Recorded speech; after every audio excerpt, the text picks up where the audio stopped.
All right, one more video on with the sharks. So we're talking about order Salaci in the class Chondrichthyes in the phylum Vertebrata Chordata. That's us too. Okay, so we're going along here with sharks. We talked about how they have really large livers. Normally we'd have a dissection where we could actually look at those, but we can't. So just trust me, they got huge livers and they're oily. Oil being lighter than water makes them gives them a little bit of buoyancy. Cool shark features, right? So what makes the order Salaci, again, the order Salaci, what separates the sharks from the rays and other groups? So what sharks have is unique. They have a lot of traits similar to fish because fish evolved from sharks, but they have a lateral line, which is runs down their side. It's depicted up here in red, and they can detect, they have all kinds of nerves embedded. So they have these little channel tubes where water can move down through these.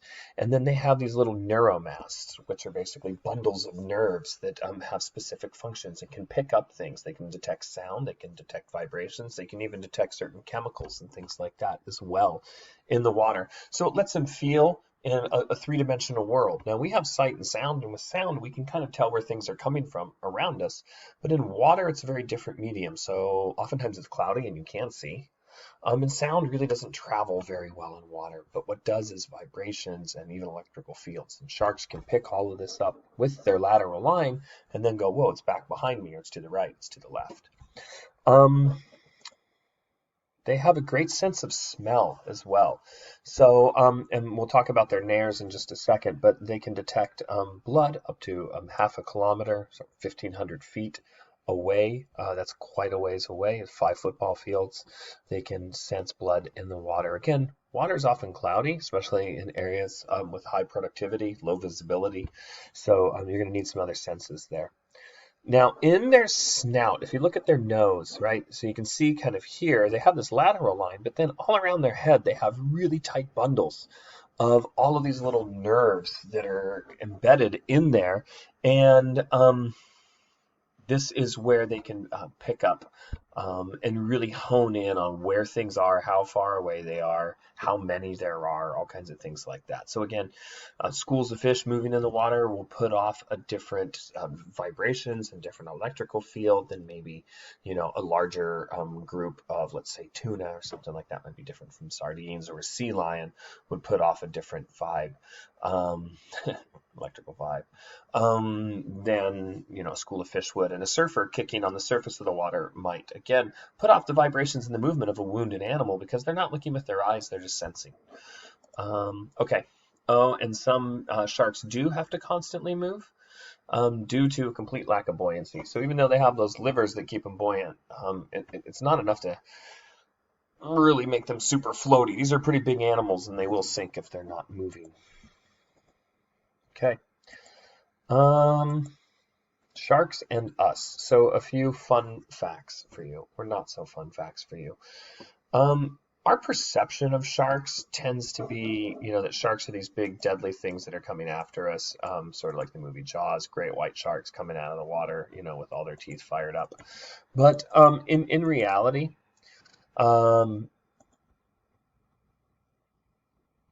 sharks kill maybe a dozen people a year total, and yet we as humans kill 100 million sharks a year on average.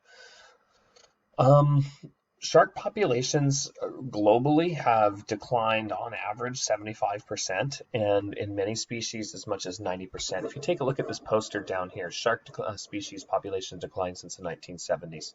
The great white shark has declined 79%. So in red, you see what's left of what used to be there. And this is from the 1970s, right? This is when I was born. So this is in my lifetime. This is what's been going on. Thresher sharks down 80%, tiger sharks down 97%, scallop hammerheads 97%, bull sharks 99%. So we haven't seen major extinctions of sharks yet, but in your lifetime we probably will. Because we're just depleting their numbers so fast. Now, out of that 100 million killed, about 40 million are killed for food and consumption.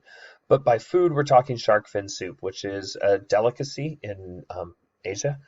And there's human population is huge, right? And so Asia is well over half of that, of the 8 billion people. So 4 billion people are hungry, and something is very prized. It's served at weddings and other things. Shark fin soup has a big role in the illegal trade, and we can talk about that later. But the fins are just taken from the sharks, and oftentimes the rest of the shark is thrown back in the water, even still alive, which is just brutal and horrible. Reason shark numbers are down as well is that sharks live a long time and have few young. So why that would make their numbers go down is that species that reproduce slowly and don't have big broods of offspring, they can be decimated really quickly. It take them a long time to rebound, whereas a sparrow might lay 8 eggs and have 2 or 3 nests in a year, possibly producing 16 to 24 offspring in a year. In a single year. That's one bird. A shark might have just a few eggs every several years, and those might turn into just a few offspring, 1 or 2, less than 1 a year on average. That would actually survive. So low reproduction rate, long-lived, similar to humans, really, in a sense, in that way. So many species have declined 90% in the past 30 years, and 75% decline is not common. So yeah, here's some pictures of just some of the shark fin soup trade that's going on out there. Globally Fisheries. This is a book that I'm reading right now. Dun, dun, dun, dun, dun. And it's about illegal fishing in the ocean. Pirates, poaching, and search for the perfect fish. So anyway, there's a lot of interesting things going on out there. Oceans aren't regulated like land is.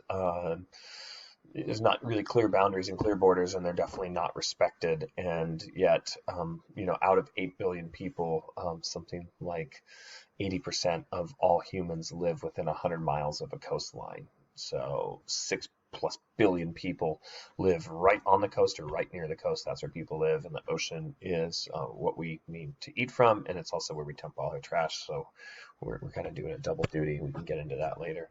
Nice uplifting note to leave you on.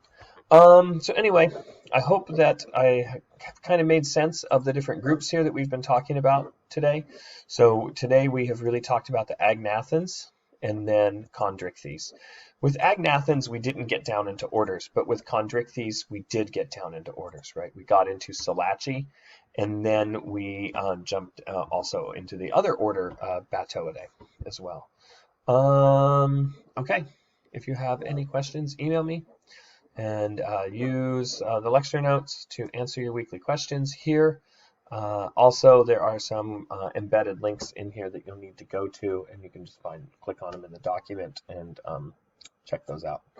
All right, later.